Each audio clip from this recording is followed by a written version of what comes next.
xibaar yu wér te wóor ca tàng-tàng ba abonnez-vous pour ngeen di mën di jot suñuy vidéo. jërë ngeen jëf ci ànd yàgg ñun ci chaîne bii di Buzz 221 HD xibaar yi dañ koy doo rek mbirum Daesh bi nga xam ni ñu ngi koy dégg ak turu guerre bi nga xam ne daan nañ koy crypté ci mbirum Abu Osama al sénégalais kooku day di Ismaïla Diallo. ginnaaw bi ñu koy inculpé daa koy place sous mandat de dépôt le doyen des juges ci ab information judiciaire boo xam ne le parquet daan nañ koy demandé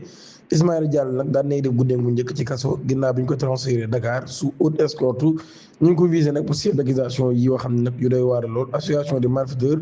en lien avec une organisation terroriste participation à un groupe armé et apologie de terrorisme lycée Libération. journal bi nag daal di xam ne dossier bi mise en cause boobee nag daal daan nañ ko interpellé woon par la brigade des recherches Saint-Louis pour des délits de droit commun tels que la diffusion de fausses nouvelles ou l'outrage au ministère des plaisirs cultes a basculé après l'exploitation de ces deux téléphones les enquêteurs ci boobu nag daal daan nañ fay fekk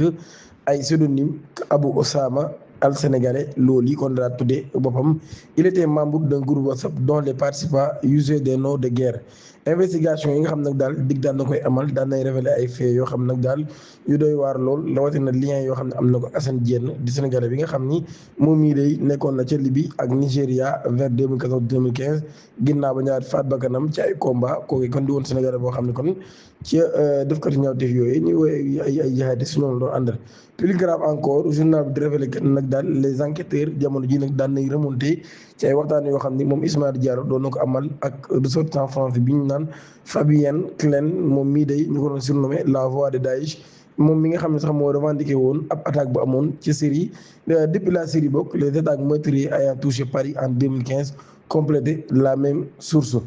ci loolu yi ci la ñuy jàllee ci beneen xibaar bébé bi am 18 mois bi ñu doon wax ni dañoo faat bakkanam nijaayam daan nay nangu ni moom moo def lu ni mel waaye daan nay wax nag lan moo tax mu rey jarbaatam. un grand pas a été franchi dans l'enquête sur la mort d'un bébé de 18 mois égorgé et jeté dans les toilettes d'une maison à Vélingara.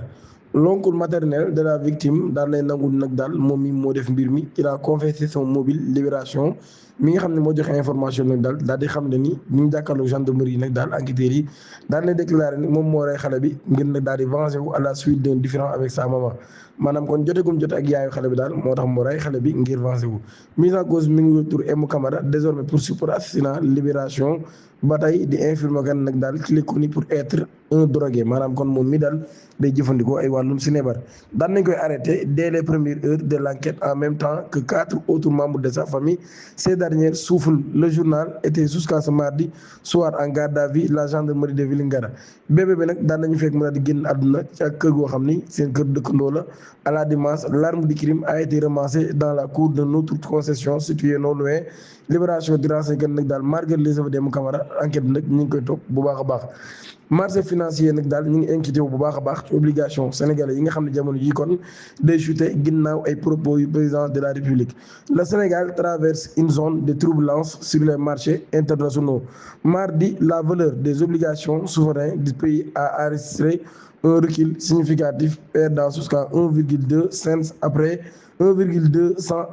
cent après la sortie médiatique remarquée du président Bassirou Diomaye Faye. Selon des informations reportées par l'agence Reuters, cette baisse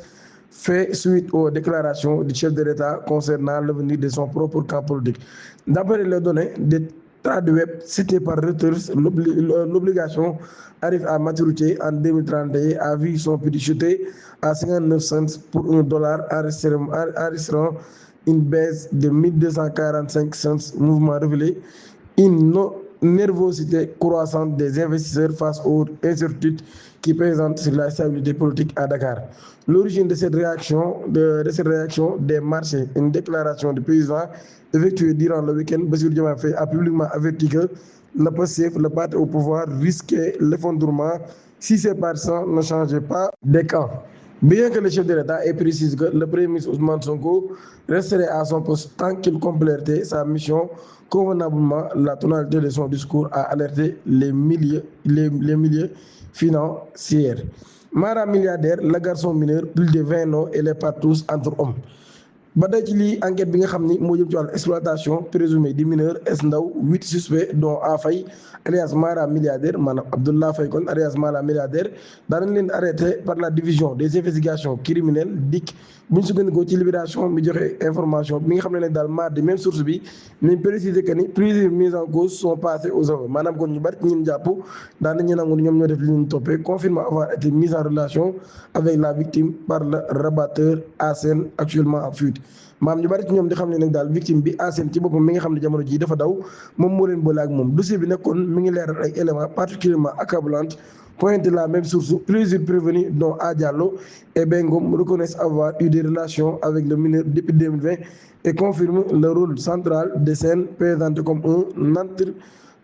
entremetteur qui aurait approché la victime dans le hall d'un hôtel avant de la mettre en contact avec différents individus maanaam kon ki nga xam ni moo di A Diallo Bengom ñoom ñi daan nañu xam ne ñu ngi commencé jëfante ak mineur bi depuis atum 2020 daal di confirmer nag rôle central bi nga xam ne seen daal na ko ci am moom mi nga xam ne nag daal jamono ji mi nga xamante woon ak xale bi ci benn hôtel ci loolu yi nag daal ginnaaw ba ci la xamante ak moom waaye nag daal koy booleeg nit ñu bëree bëri yeneen révélation yi nga xam ne nag mooy enchaîner le quotidien d'information au ndaw ci boobu nag daal daan nañ def ay œuvres détaillées en plus de reconnaître les faits il a indexé plus de 20 noms impliqués dans ce milieu et révélé aux enquêteurs qu'il organisait occasionnellement des partous entre hommes maam kon daan nañ tudd nag lu toll ci ñaar fukki nit yoo xam tudd na seen tur waaye daal di xam ne sax doon nañ organiser nag ay soirées partous yoo xam nag daal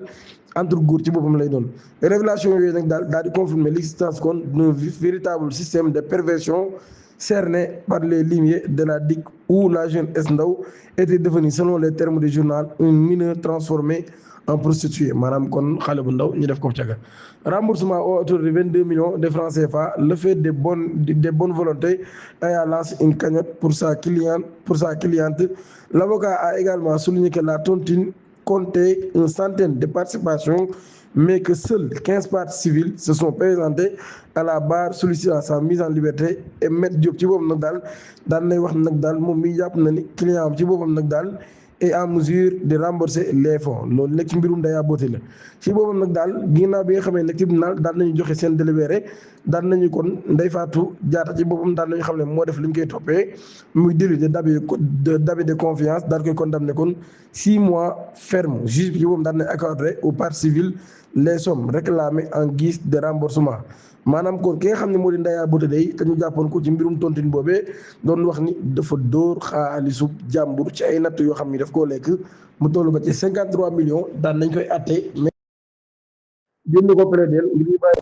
kon loolu yi mu toll ci 53 millions loolu nag doon nañ ko atte ginnaaw ba délibéré bi génn nag daan nay xam ne ni Ndaya Beauté ci boppam juróom benn weer yoo xam ne da koy tëdd moom lañ koy tëj te loolu yi teewul nag dina fay xaalis bi nga xam ni moom la dóor wala xaalis bi nga xam ni moom la ko seen borom di réclamer di wax nag daal seen xaalisum natt la bu ñu natt na leen ko delloo di ñaan ngeen abonné activé cloche notification bi tey ma vidéo bi jërë ngeen